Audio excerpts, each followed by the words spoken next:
What's up, everybody? Welcome to the Big Six Podcast, CBS Sports Daily NFL Podcast. I'm Will Brinson. I'm your host. It is Monday, September 19th.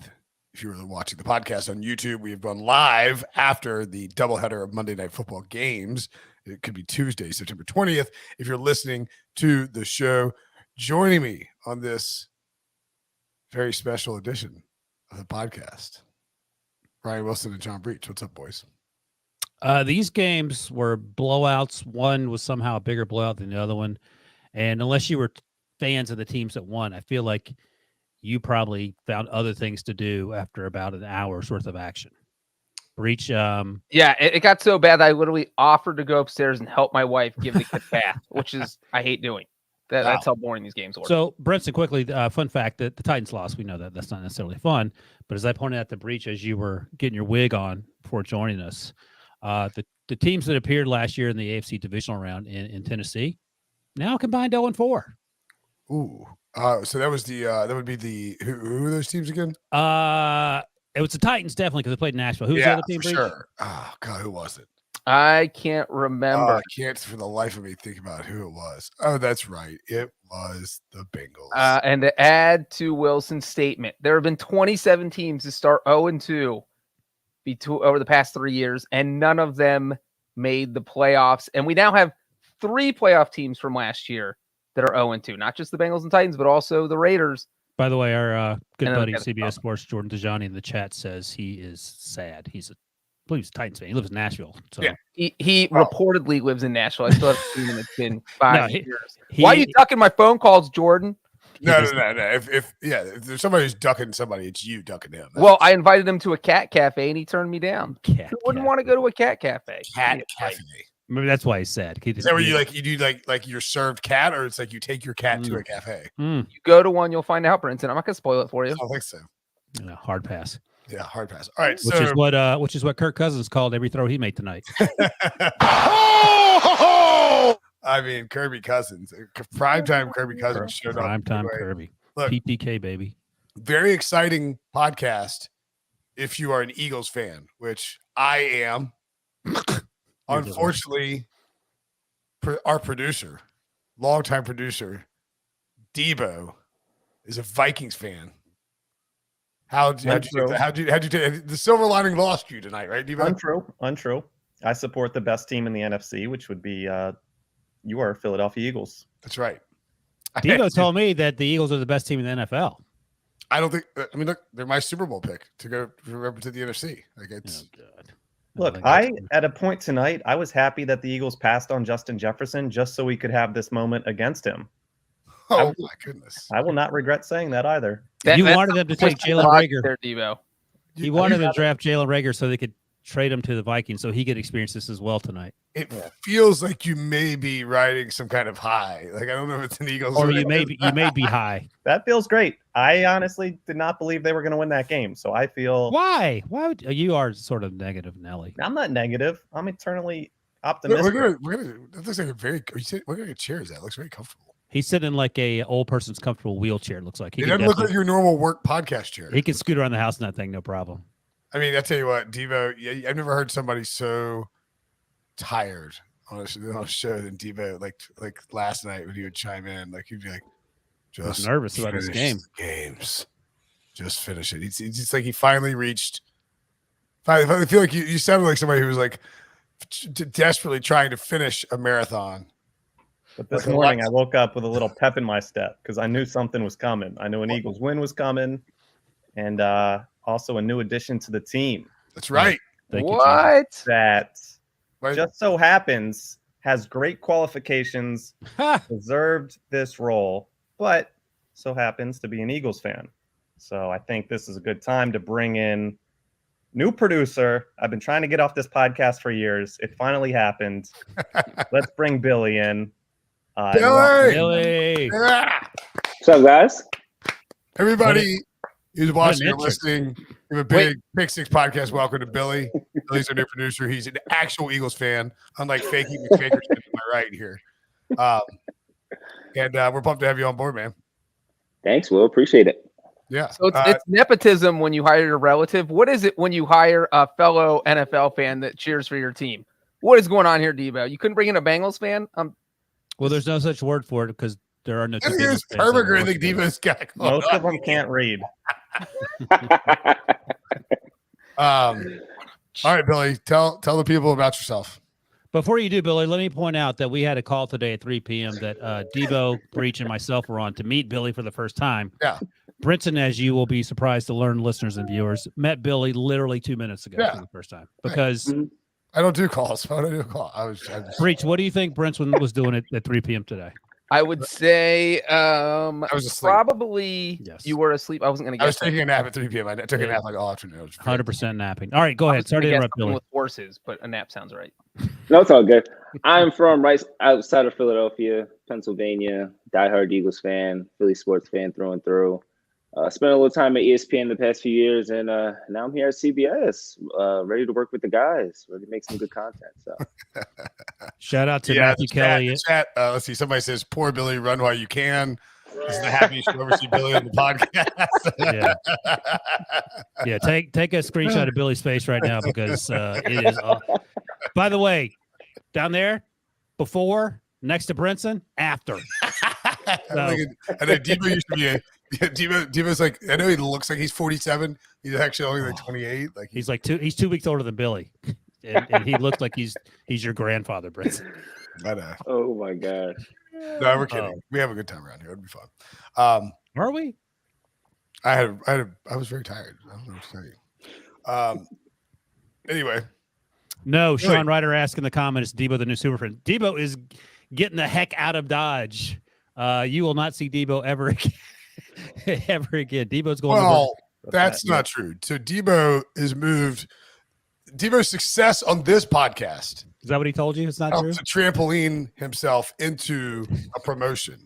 Like this is basically a launching pad for stardom, Billy. You are on the path, just walking the path into a promotion at some point. Unfortunately, when you get that promotion, you won't actually be able to like take it until for like 9 months, like Debo here. Has it been maybe like 18 months since you actually got promoted, Debo? Hey, it's been a fun 1,800 episode run.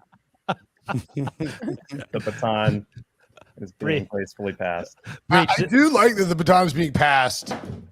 Oops, sorry, that's my computer. After an Eagles win, with Debo, a former Eagles fan, me, a lifelong Eagles fan, or like at least a month-long Eagles fan, and Billy, an actual lifelong Eagles fan. See, it's very symbiotic or synergetic, something like that. Billy, this is what we're describing. Symbolic, I think, is what you're. Yes, our conversation this afternoon.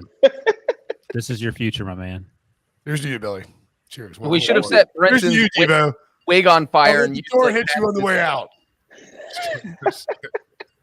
This is how you talk to people that you just meet 2 minutes ago. Is this what you do?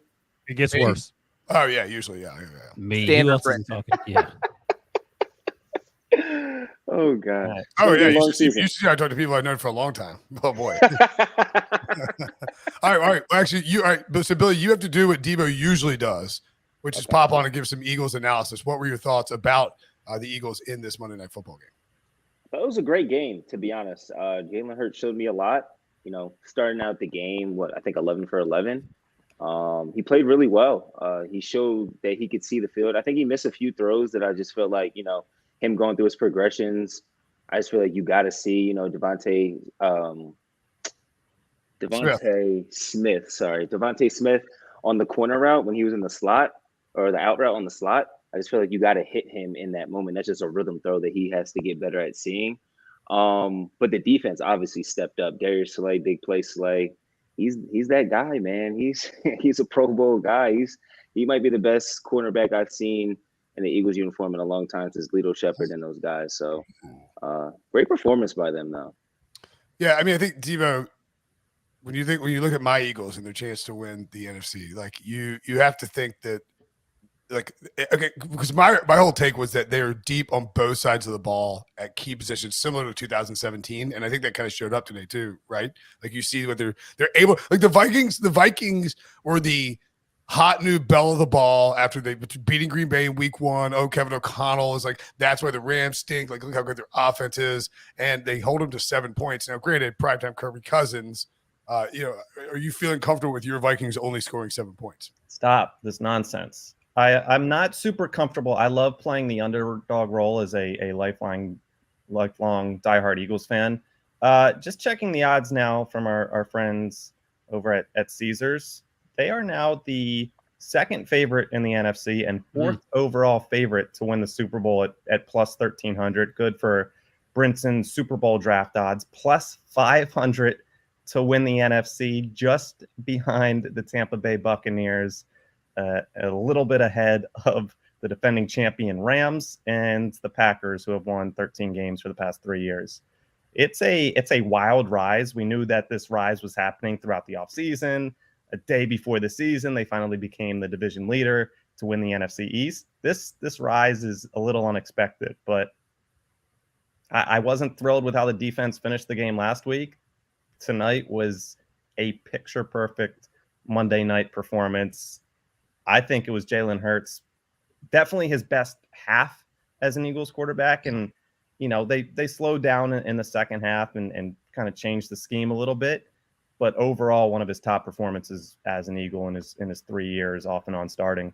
Might be his top performance in Oklahoma, Alabama, high school, because he was balling out. Like, he played really well. And the only question we had coming into the season with this Eagles team was Jalen. That was it, pretty much. Like, really only Jalen as a pure passer, like, because we knew that you could functionally use him. I think was it Buck or Aikman said, it was like, he's the power back in this offense. Really, like, that's kind of how they operate. He gives him but the only question was the passing, Brian, and he has appeared tonight to be like, oh, maybe I am prepared to take a big leap. And if he did that, then this Eagles team really has a high ceiling. Well, there were early moments in that game that they took away the running game a little bit, and he showed himself as a passer throughout that game. Entered the game 15-1 to win MVP. Exited that game 8-1 to win MVP. Debo feeling himself right now. I was about to say the same thing, though. I was about to pull the same stat out. This is an Eagles podcast. We're missing who's the guy on staff that's the Eagles? Darius, a Steelers fan. Who is the Eagles fan? Jeff Kerr. Yeah, Cody Jeff Kerr. Benjamin. We got a whole army of Bengals fans. Who's the guy on staff? You think I'm rude? This guy over here, or this guy over here is like, who's that guy on staff that likes the Eagles? That I've never met, and I don't know their names because I don't know anyone's Jeff names that are on this podcast. No, we met Jeff Kerr. Who's that guy? I just knew Giardo was a Steelers fan. I knew that. I couldn't think of Jeff's name in the moment. So it's fine. To continue on the Eagles focus real quick, I think that's one of the best cornerback performances I've seen in a long time from Darius Slay. He, Justin Jefferson entered as the most dominating wide receiver force in the game. He was eliminated from that game by Darius Slay. He had 2 picks, could have had 4 or 5. Got away with a couple PIs too. Oh yeah, sure. That doesn't sound like an Eagles fan speaking. Well, yeah, that's true. You're the one who does a Vikings podcast. I don't know. Brinson, your Eagles fandom has been rescinded, according to Debo. That is his last act. Debo, would you, if you were guaranteed an Eagles 2022 Super Bowl win, would you sign up? Would you put off a finger? I already know what you're going to say. How many more years of this pod? 1? I don't know. I was trying to think of the number. I don't know what it would be. Well, he just won a Super Bowl, so he might be willing to bonk out. No, I think he would. I don't know. I'm not going to answer that question. Yeah, you get in trouble. Probably with saying no. I don't care about the Super Bowl. Yeah, I think that this is a good week to sort of recorrection, right? Where it's like, all right, the Vikings, like, we can't use the transitive property to say the Vikings are that much better. The Eagles are that much better than the Packers because they beat the Vikings. But I do think that you can, like, I think that it can temper our expectations for the Vikings, who were definitely the highest, the trendiest team coming out of week 1. Wilson, do you think it's a Kirk Cousins primetime situation, or is this more of a Eagles just dominated at home situation? I think it's a little both. I mean, Kirk Cousins is basically Andy Dalton when the lights are brightest. I don't know. I was going to say, I don't even think Breech would disagree with that. But we talked yesterday. I was saying whether the idea of putting just explosive playmakers around a quarterback, maybe that's a path to being successful when we were talking about Tua and Jalen and Tyreek. It works in the daytime for Kirk Cousins with JJ and Thielen. Irv Smith dropped that 60-something yard touchdown. That didn't help tonight. Yeah, he got kind of. And the first interception apparently wasn't Cousins' fault, but he doubled down 2 more times. So at some point, you can't blame other people. But I like what Kevin O'Connell did in the first week. I thought the defense was incredibly slow to adjust tonight to what the Eagles kept doing, and there were no answers, it seemed. I mean, they had to jumpstart things with special teams, and Pat P blocked the extra point. I mean, if there's anything you can complain about tonight, it's the special teams for the Eagles with that field goal. Shout out to the kicker or the punter, the holder, whoever that was that ran down Chris Boyd. That's embarrassing if you're Chris Boyd to get run down by a holder when you should score a touchdown. But in terms of Kirk Cousins, it's the same old stuff. I mean, nothing's changed. I think he benefits by having O'Connell calling plays as opposed to Mike Zimmer hating him, but he's still going to do the things that he does, and he did them, and no one should be surprised by it. I think this is still a better football team than they were, but I don't think they're a playoff team. Look at that. I'm mesmerized by this graphic that we put together for HQ, where it's like career as an underdog on Monday Night Football just has not covered and has lost 7 games in a row as an underdog on Monday Night Football, which is maybe just coincidental, but does not feel – it feels like an actual trend. Breech, is it unfair to say he's the Andy Dalton of primetime games? He's worse than Andy Dalton. He's the new Andy Dalton. He has taken the torch from Andy Dalton's fiery, hot red hair and just grabbed it away. When Kirk Cousins is playing on Monday night, you just automatically pick against him. He literally has the worst record in Monday Night Football history of any quarterback who has started 10 or more Monday night games. He's 2-10 straight up. We just pointed out the graphic here on the YouTube screen. 6 of those 7 losses are by multiple scores. I think, Wilson, you mentioned how on the blocked field goal that the Eagles made a great play tackling the returner, making sure a touchdown didn't happen. What got me was that when Jordan Hicks got the gift interception that Jalen Hurts threw that bounced off his running back's hands, he wanted to score a touchdown so badly because he knew Kirk Cousins wasn't going to get a touchdown. He could have just stepped out of bounds at the 10-yard line. No, he went back in and tried to truck his way to the end zone. He only got 1 more yard. But in his head, you could tell he's thinking, if I go down here, we're not getting a touchdown. So this is all for naught. And so it was just it's just amazing how bad he plays, because Sunday at 1 p.m., Kirk Cousins looks like mini Tom Brady out there, but you put him in a playoff game under the lights, any big time game, and he just melts down. And as someone who watched that for 5 straight years happen to Andy Dalton, there's no way to fix it. It doesn't matter how good your coach is. It doesn't matter who you have at receiver. Obviously, it didn't help that Darius absolutely shut down Justin Jefferson, but there's just no way to fix it. It's the yips. It's the primetime yips. Debo and Billy, I'll ask you this. Victor Garcia mentioned this in the comments on the live show on YouTube.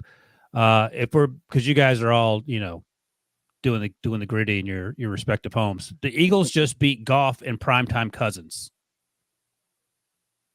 I mean, I don't think they're necessarily wrong. And next week they're going to beat Carson Wentz. And then Jacksonville.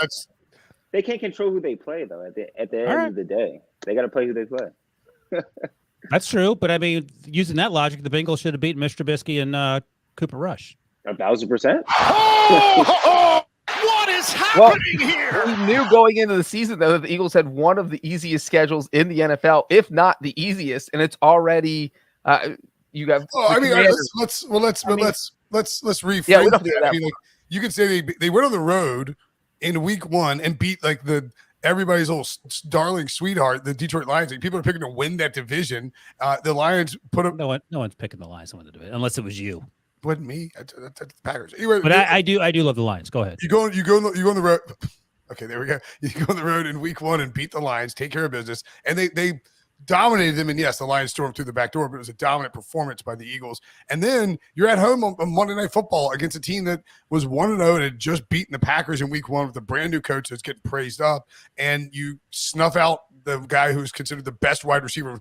People could not stop hyping up Justin Jefferson, and you take him out, you dominate this team. 24-7 is a dominant victory. I think the physicality and the way that they've won these first 2 games is the most impressive thing for me, and the balance. You see Miles Sanders starting to play well. Jalen Hurts throwing the ball well. They can run the football, and then they spread it across several different receivers were heavily involved. Even when AJ Brown went to the medical tent, I can't remember exactly how long he was there, but like Devontae Smith stepped up. There's depth across the board, and that's important when you're want to try to win an NFC title or maybe the most most troubling thing for me, Breech, and Brinson's little rant there is that he is such a sociopath. He can flip the switch from being hating on the Eagles for years to defending them with his dying breath, while somehow besmirching the name of the great Kirby Cousins. I mean, I think everyone on this podcast agreed that the Vikings win over the Packers in Week 1 was the most impressive performance of Week 1. So to belittle the Vikings now when they were, the highest rising team in all the power rankings and the team that shot up the board, we're acting like the Vikings are. People were suggesting that Kevin O'Connell's was the reason the Rams lost in Week 1. Like the new Vikings coach is the reason the Vikings beat the Packers and the Rams got smoked. And that's just crazy talk. He's a very good coach, but I mean, I think let's give Nick Sirianni some due here too. Like, this is a guy that when he got hired, I don't know what you thought, Billy, but not a lot of love for him with his press conference. No, there wasn't. Room now. Yeah, and now, then good job. Let's look at a little bit further at the schedule at Washington. All of a sudden, that little Jacksonville matchup looks a little bit tougher, doesn't it? Week 8's gonna be a problem. Week 8 versus Steelers. Mm. I mean, I don't see it. This is just the Eagles win total. Like, they don't want that heat. Is it? Do they have those adjusted win totals up at Caesars right now?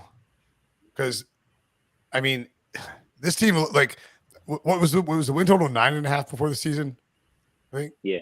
Yeah, which is just, I mean, was just an obvious. You take the over on that. I mean, I think this team looks like he win 13, 14 games. So that's gosh. Oh God. I know. Just the overreactions. I hate it. I like him defending the team, but I hate the predictions. I don't think that's outrageous. Though. Okay. Look at the schedule. Who saw it? Scroll down a little bit. I don't know who'd be scrolling. I assume it's still Diva. Like, I mean, they have the look at the schedule. They still have they have the Giants. I know the Giants are 2-0, but I don't think the Giants are that great. The Titans, we saw them tonight. We'll talk about them in a minute. They don't look great. The Colts could be terrible. Washington maybe a little bit better, but I mean, this is not. There are no real outside of Green Bay at home. I mean, is there a game that you see that they just probably won't be favored in? They'll be favored in a lot of these. Like the Titans now, it's a home game, but on the schedule before the season looks a little tougher than it does now. Right. Well, I mean, look at the schedule this way. They have 15 games left. How many of these opponents do you think will make the playoffs this year? One. Maybe two. Oh, two. The Jaguars and the Jaguars and the Packers. That's wild. I think the Cardinals will make the playoffs. They'll make the playoffs. They could. At Arizona is it tougher? It's one of the tougher games on there, I guess. Mm-hmm. For sure. I mean, it would still know. Although still no DeAndre Hopkins, obviously. I am very clearly Team Hurts. Always have been. Always will be. I don't like the conversations around them. But Ryan, would you have anticipated before the season by the time we get to Week 8? Like, did you expect to be having CJ Stroud, Bryce Young conversations with the Eagles, or did you kind of have that belief in Hurts? And there's still a lot more to prove. That is kind of like in continuum for him. But I hope that gets settled pretty soon, and that's not a conversation the Eagles do have the Saints pick. They've worked on this draft capital with Howie Roseman, but what did you kind of expect from that situation? Yeah, not this quickly. I didn't think it would be that conversation this quickly. I like the way that Hurts ended the season last year, and I was fine. Their draft, I thought they crushed it. I mean, they did fantastic things in the first few rounds for sure. But this was all about Jalen Hurts this season, because if things did go sideways, like, for example, if he played like Kirk Cousins tonight, we're having a CJ Stroud conversation, I think. Probably not you, Debo. I don't know if you would be willing to go that far yet, Billy, but I think that the talking points would be, ooh, okay, this is a problem. The fact that we haven't had those conversations about Kirby Cousins himself is another concern.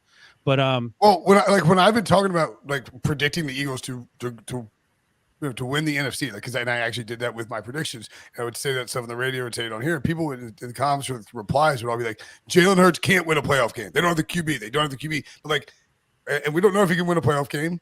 I mean, I think that kind of idea is sort of stupid. But like the way he looked as a passer today. Well, Lamar hasn't won a playoff game. Yes, he has. He has Yeah, one. He's 1-3, right, Breech? 1-3, yes. I think Ryan's just sipping his tea. Like, I don't care what you think about my incorrect answers. Would you care to betray? Oh, I was going to say something. I was waiting to see if you were going to interrupt me first. So I was trying to outsmart you. Are you just going to pretend that you just didn't say this incorrectly, that Lamar Jackson hasn't won a playoff game? Okay, he won a playoff game. He's 1-3. Okay. But to Ryan's point, in those 4 games, even if you include his win, they've averaged like. Wait, what does Lamar Jackson have to do with this? You were just saying Jalen Hurts is silly to say he can't win a playoff game. I incorrectly assumed that Lamar hasn't won one. That's why I brought it up. Breech pointed out he was in fact 1-3. Right. See the connection? You're saying Lamar can't. Wilson is saying that getting to the playoffs and actually winning the playoffs are 2 completely different things. I mean, people say that about every quarterback until they actually do it. They're like, And most quarterbacks don't. Yeah, that's why we talk about it. Listen, Andy Dalton, why don't you stay out of this? Yeah, that's not a burn because it's another point to our example. He got to the playoffs and lost. Such a weird flip-flop from Brinson, who loves taking the hottest take ever, and now he's just middle of the road take guy.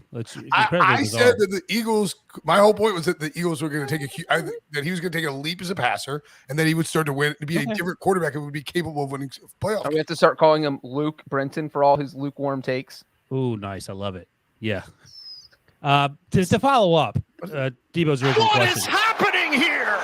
I will say at the Senior Bowl when Jalen Hurts was there, he was not great, and he was not great to the point where I was like, okay, and I remember talking to an NFL assistant offensive coach who said, and not disparagingly, he was the best running back in the Big 12 that year when he was at Oklahoma, but there were questions about him throwing the football. That was the Jordan Love, Justin Herbert draft, I think.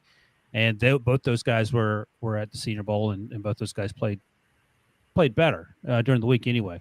So when he was drafted second round, I was a little surprised. I think you were surprised too, Debo, because that was still, what's Wentz's future going to be? And then Howie Roseman had to explain all that nonsense away, and then things really got bad once the season. Oh, it was extremely controversial when they drafted him. I never thought he would be intended to be used as a starter. I thought they would get creative with Doug and do some cool things with him. I thought Carson was the guy for the next decade, and then his brain and his body broke. Because of the statue. Talking about a statue. But I think the biggest takeaway for me is something that you sort of figure out. Justin Herbert's a perfect example. Jalen Hurts appears to be, and I hope it continues that way. You don't know what these kids are when you see them when they're 21 and 22. They can change for better a lot of the time, sometimes for worse. But I think in Jalen's case, he proved tonight that, in the right situation, down at the right place, he can make plays consistently as a young quarterback. And I give him a ton of credit. I'm glad he has success, and I'm glad that the Eagles fans are behind him, because that's not a group you want to turn on you.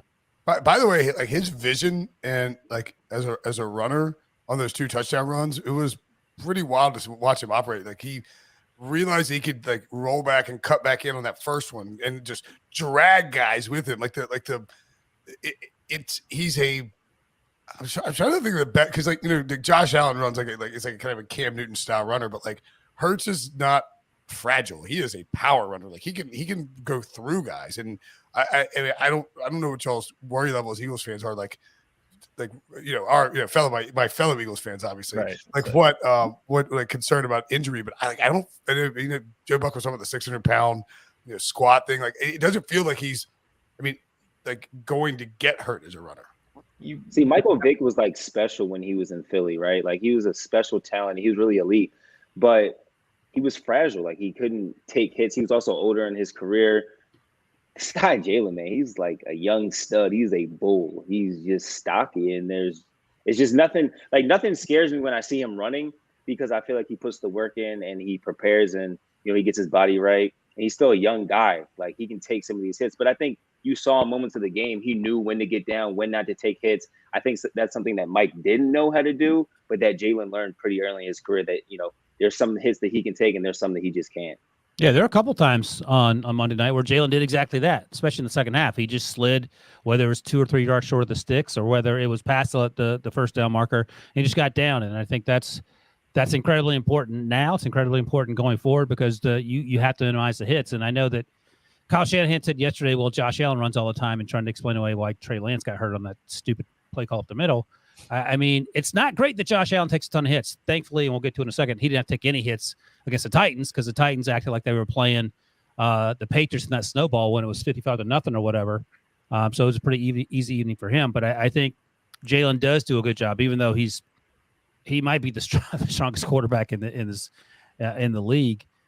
He does try to minimize those hits, which is clearly pretty important. Seek out the unnecessary contacts. Right. He's savvy about it. Where Josh Allen, it just feels like sometimes like he welcomes it. You know, some of these players say they got to get hit once to like really wake up and get into the game. Jalen is super smart about it. Indeed. All right. I wanted to, just before we head to break, you know, we'll lose a little Philly flavor, and me and Billy will go into the background a little bit. Hold on, really quick. Pyrotechnic in the comments. Donovan McNabb type? Where are you, like in terms of running, I think? What do you think about that? He's stronger than McNabb, for sure. Oh, hold on. I'm asking the legit Eagles fans. You can pipe in a second. All right, Brinson, speak Donovan up. McNabb's overrated. Donovan McNabb's overrated. Oh, yeah. Oh, God. Well, here we go. Somebody's going to get fired on the first day. Sorry. Yeah. Sorry. Billy got fired on his day off. He's a better runner than McNabb already. Yeah. Like I said last year, I think he was already not the most top 5 accomplished quarterback runner, but I think just like as a quarterback runner, I think he's already up there as some of the best ever. He's got more to do to be in that Vic, Cunningham, Cam, Lamar territory, but I think he's very much up there. McNabb did go to 5 NFC title games. I mean, 9 playoff wins, 4 straight. That's Jalen Hurts. Let's let him get to the playoffs first before. It'll be another debate. Did you say let's let him get to the playoffs first? And win a playoff. They didn't win a playoff. You did it too. You did it too. Oh, He's gonna have a lot of stat correcting to do on this show if we keep up this pace. I just wanted to ask Billy before we head to break, as Damon asked in the chat, was Billy a listener? Does he know what he's getting into? So Billy did a great job and kind of showed that he had familiarity with the show and he's been listening. But Billy, the first time you listened and over the past couple of weeks, I want to know like your takeaways from listening to these guys. Oh God. I think that Will's a very interesting character. I'll just leave it at that. But I think you know, all you guys like to have fun. I like to have fun. I think Ryan's sneaky. You know, he likes to say his little, you know, he likes to throw his little jabs and then just be quiet. I think Breech kind of gets ganged up on a lot. Yeah. And I kind of don't like it. He's got to deal with it. Yeah. It's Lord of the Flies up in here, man. Skin. You know what? He's got tough skin, and I respect that. I respect that about Breech. He's got tough skin. He rolls with the punches. He was born into having tough skin. That's a perfect synopsis. Yeah, you got to get your takes on Prisco. Oh God. Hey, the Breech gang up thing is mostly like a Bengals like. Well, when we lost our punching bag, Swimmy McGruff, I knew somebody had to fill that role. Yeah. I knew it wasn't going to be Brinson. He's the host of the show, and you're also you're too nice. I get angry, and I like an old person. You just take it. I don't know why, but you do. Maybe because you have so many brothers and sisters, and you're used to it, or you're a Bengals fan. I don't know. Debo, before we go to break, Zach Hinkle asked in the comments. I think it's a fair question. We need a quote. What's happening here? End quote for Brinson's hairstyle tonight. I just really feel like putting a hat on. Drop it. Look. What is happening here? I mean, I'm getting my haircut tomorrow, and so you just said F it, huh? Yeah, I kind of said F. Yeah, sort of said F. All so right, do they sew the hair to your head? How does your haircut work? Haircut. It's not like Breech doesn't get ganged up on. It's somebody's getting ganged up on at all times. Right. The course of like that's why when you got me on Lamar, I just played like I couldn't hear you. I know you speak clear. It's very good. Like I'll let this idiot walk back. Say what now? What? Huh? All right. What are we doing? Are we taking a break? Oh wow! I've seen multiple people in the comments saying Debo can't leave until I get shipped my stuff I want. I think I gotta pass that off to Billy now for his Donovan. Oh my God! Tough Steve. It's an unpopular opinion, but it's all right. There's definitely a Brinson sucks hat. Oh my God! I'm sorry. Stu in the comments says Brinson has got Nana's hair tonight. You got grandma's hair. I just feel like messing my head around. Oh, that's the funniest thing. Grandma Brinson. Oh my gosh, that was fantastic. Thank you, Stu. I needed that. Well, you know, I got a little calic on. It's I need a fine. Listen, haircut. I hey don't know what to man, tell you. you got hair. Be thankful. Thank Jesus for that. All right. I do every day, Brian. I do every And day. thank you, Grandma, too. All right. Anything else from YouTube? Go Birds. Go Birds. Fly was fly. Bird's the word. I'll be around for a few more shows before I run away. Are you gonna get an office, Steve-O? Like an actual office, side office, or no? Huh. You still got like cubicle? Work from home.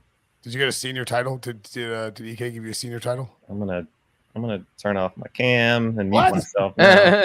All right. Okay. That's just about this thing. All right. Well, that let's take a quick break. When we come back, we'll talk very briefly about a absolute destruction of the Titans by the Bills coming up next.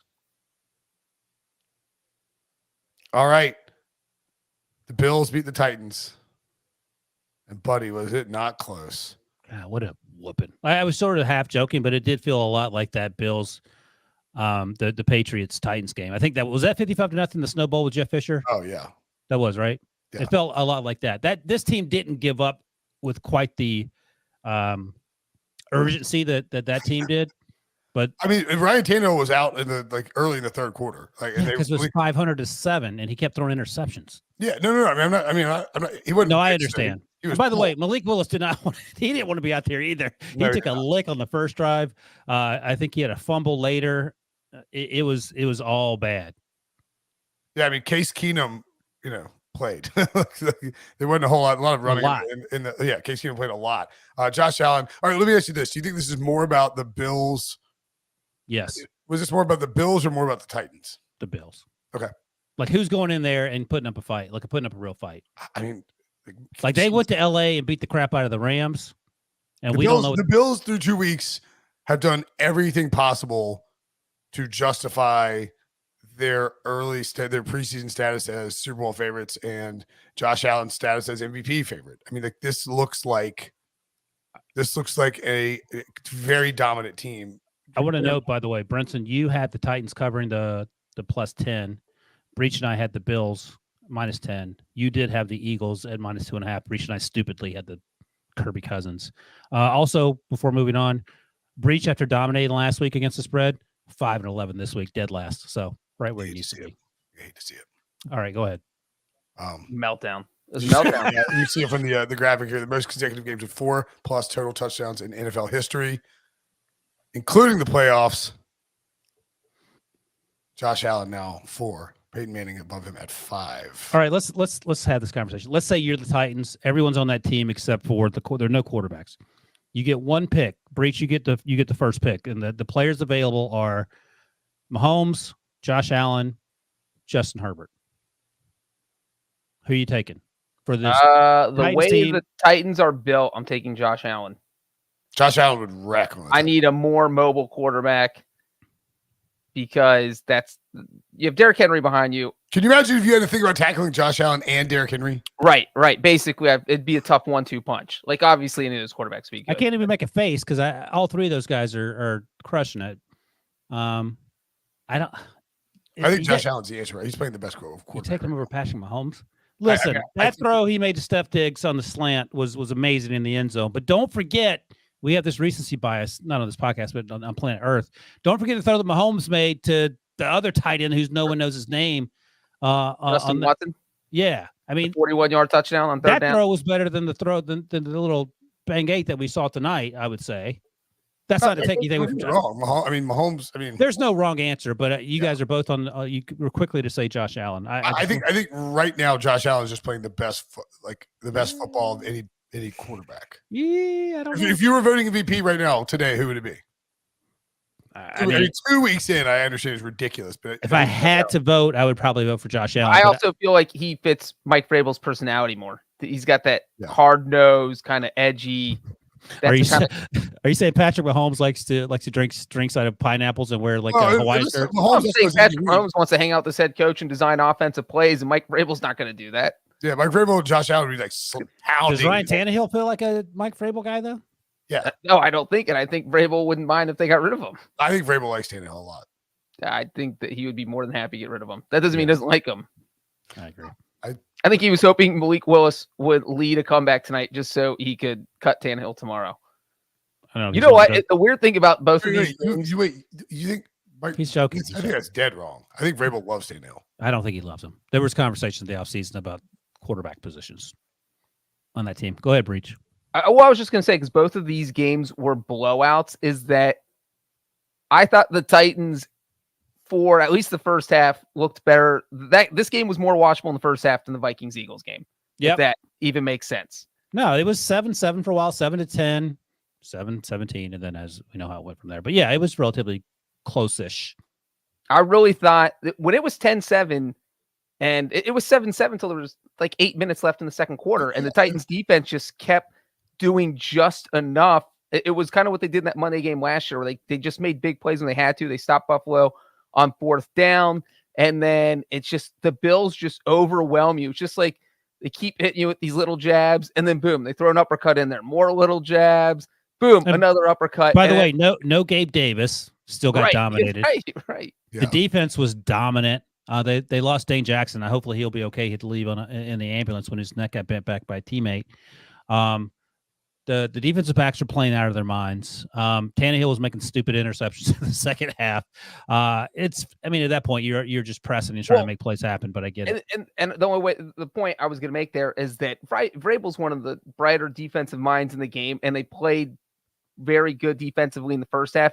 And if the Bills can just destroy the Titans and flick them away, they can do it to anyone. I mean, the Titans have a good defense. And what's the analogy, Breech, when you it's inevitable and you sort of stave it off for a few minutes, and then whatever happens is going to happen? Because it felt like the Titans got lucky a few times, maybe a little defensive scheming helped out, and then the dam broke and they got washed down the river. It feels like on the Avengers when it's like you're trying to fight Thanos, and it's like you bring like literally everything you've got, and you're like, and then all of a sudden it's just like, actually no, I am inevitable, and like, and just Josh Allen just drops a hammer. That is basically correct. Yeah, I'm not a Marvel person. Are you a Marvel person, Breech? You are, aren't you? I mean, I watch the movies. They're out there. I'm not going to not watch them. I think that makes you a Marvel person.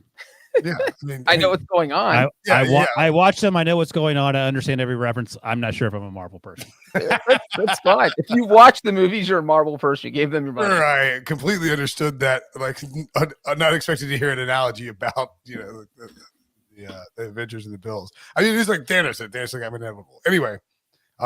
Wait, Breech again. What's the stat you read at the beginning of the podcast about the 0-2 teams in playoffs? 27 teams over the past 3 years have started 0-2, and 0 of them have made the playoffs. So no 0-2 teams since 2019. Well, let me ask you this, because you were making excuses for the Bengals yesterday, who are now 0-2 because they play in a division that's relatively packed and not necessarily great as we sit here, other than perhaps the Ravens. Same conversation for the Titans in arguably a worse division? I mean, I would say if I'm the Bengals and Titans, I feel the best out of the group of better than the Colts. Teams. The Colts aren't 0-2. What? The Colts aren't in that group. They're not 0-2. But they should feel worse than the Titans, is my point, at 0-1-1. Yeah, I think so. Do you agree with these odds? Let's see what we got. Colts at plus 140 seems insanely terrible. Brinson has talked me into it, not like the Joe Flacco Broncos thing, but after seeing the Jaguars, but maybe I think the Jaguars should be ahead of the Titans in terms of the odds. I don't think Tennessee is going to be a very good team this year. I think it's Titans, Jags, Colts. Colts and Texans should be a lot closer than what they are. Well, here's the thing: is the Titans play the Raiders in week 3, and one of those teams is going to be 0-3. Where's that game? Tennessee. Oh boy. Yeah. Well, and did we get final diagnosis for Taylor Lewan? I didn't hear anything. Yeah, that's a big injury. That was a big injury if he's out. Yeah, Nicholas. He was like he was helped off the field. Nicholas Petit-Frere was playing. He was carded, yeah. I mean, that is not great, Bob. Not great, Bob. Yeah. All right, let me put it to you this way. I'll ask you, Brinson, because Breech refuses to answer questions directly. I answer them all the time. whose season is more likely over right now, the Titans or the Bengals? Next week, Bengals are at the Jets. I think the Titans by a large margin. Oh, okay. I mean, if you were ranking like 0-2 teams to make the playoffs, the Titans would be below the Bengals and the Raiders for me. Tannehill gets hit less than Joe Burrow. Everyone on planet Earth gets hit less than Joe Burrow. That's a huge concern. More likely to win the division at 0-2, Bengals, Titans, or Raiders. Yeah, obviously the Raiders were last there.